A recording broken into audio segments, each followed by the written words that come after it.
ಖಾಸಗಿ ವಾಹಿನಿಯಲ್ಲಿ ಪ್ರಸಾರ ಆಗುತ್ತಿರುವ ಕರ್ಣ ಧಾರಾವಾಹಿಯಲ್ಲಿ ನಿತ್ಯ ಹಾಗೂ ನಿತ್ಯ ಮಗುವನ್ನು ಕೊಲ್ಲೋಕೆ ಸಂಜಯ್ ಮುಂದಾಗಿದ್ದಾನೆ.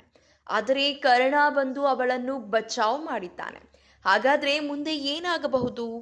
ಸಂಜಯ್ ಅಪ್ಪ ಅಂದ್ರೆ ರಮೇಶ್ ಕಪಾಳಕ್ಕೆ ಹೊಡೆದಿದ್ದಾರೆ. ಹೌದು, ನಿತ್ಯ ಹಾಗೂ ನಿತ್ಯ ಮಗುವನ್ನು ಕೊಲ್ಲಬೇಕು ಎಂದು ಸಂಜಯ್ ಜ್ಯೂಸ್ನಲ್ಲಿ ಗರ್ಭಪಾತದ ಮಾತ್ರೆ ಮಿಕ್ಸ್ ಮಾಡಿ ಕುಡಿಸಿದ್ದನು. ನಿತ್ಯ ಸತ್ತರೆ ಅವಳಿಗೋಸ್ಕರ 4 ದಿನ ಕಣ್ಣೀರು ಹಾಕಿ ಎಲ್ಲರೂ ಸುಮ್ಮನಾಗ್ತಾರೆ ಎಂದು ರಮೇಶ್ ತನ್ನ ಮಗ ಸಂಜಯ್ ಕಪಾಳಕ್ಕೆ ಹೊಡೆದಿದ್ದಾನೆ. ಕರುಣಾನಿಧಿ ಬದುಕಿದ್ದು ಸಾಯೋ ತರ ನೋವು ಅನುಭವಿಸಬೇಕು ಎನ್ನುವುದು ರಮೇಶ್ನ ಉದ್ದೇಶ ಆಗಿದೆ.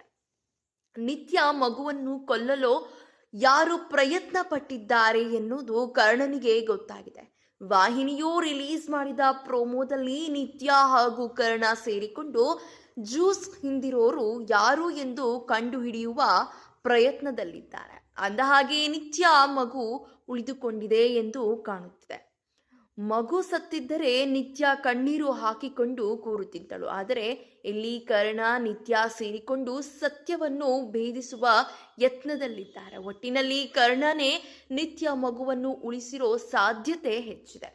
ನಿತ್ಯ ಮನೆ ಸುಟ್ಟಿರೋದು, ತೇಜಸ್ ಕಿಡ್ನಾಪ್ ಆಗಿರೋದು, ಈಗ ನಿತ್ಯಗೆ ಜ್ಯೂಸ್ ಕುಡಿಸಿರೋದು, ಒಟ್ಟಿನಲ್ಲಿ ಒಂದಾದ ಮೇಲೆ ಒಂದರಂತೆ ಅಪಾಯಗಳು ಆಗುತ್ತಿವೆ. ಇದರ ಹಿಂದೆ ಯಾರದ್ದೋ ಕೈವಾಡ ಇದೆ ಎಂದು ಕಾಣ್ತಿದೆ ಎಂದು ಕರ್ಣ ಅನುಮಾನ ಪಟ್ಟಿದ್ದಾನೆ. ಯಾರೋ ಬೇಕು ಅಂತ ನನಗೆ ಹೀಗೆ ಮಾಡ್ತಿದ್ದಾರೆ, ನಾನು ಯಾರಿಗೆ ಏನು ಮಾಡಿದ್ದೀನಿ ಎಂದು ನಿತ್ಯ ಬೇಸರ ಪಟ್ಟುಕೊಂಡಿದ್ದಾಳೆ. ಬೇಕು ಅಂತಲೇ ಹೀಗೆ ಮಾಡಿರೋದು ಎನ್ನುವುದು ಕರ್ಣನಿಗೆ ಗೊತ್ತಾಗಿದೆ.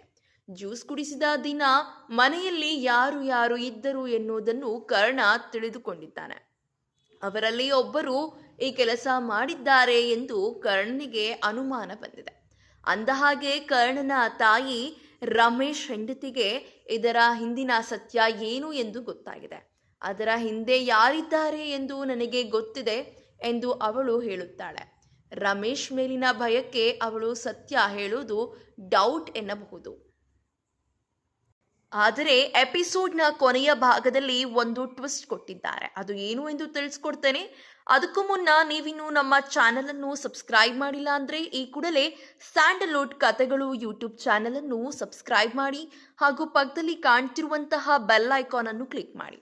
ಕರ್ಣನ ತಾಯಿಗೆ ಬಾಂಬ್ ಫಿಕ್ಸ್ ಮಾಡಿದ್ದಾರೆ. ಸತ್ಯ ಹೇಳಿದರೆ ಆ ಬಾಂಬ್ ಬ್ಲಾಸ್ಟ್ ಆಗುತ್ತದೆ ಎಂದು ರಮೇಶ್ ತನ್ನ ಹೆಂಡತಿಗೆ ಬೆದರಿಕೆ ಹಾಕಿದ್ದಾನೆ. ಇದೇ ಒಂದು ಭಯಕ್ಕೆ ಕರ್ಣನ ತಾಯಿ ಬೆದರಿ ರಮೇಶ್ನ ಹೆಸರು ಹೇಳದೆ ಇದರ ಹಿಂದೆ ಕೈವಾಡ ಇರೋದು ತೇಜಸ್ನ ಅಪ್ಪ ಅಮ್ಮ ಎಂದು ಸುಳ್ಳು ಹೇಳಿದ್ದಾಳೆ. ಇದಕ್ಕೆ ನಿತ್ಯ ಹಾಗೂ ಕರ್ಣ ಸಖತ್ ಶಾಕ್ ಆಗಿ ಬೇಜಾರಾಗಿದ್ದಾರೆ.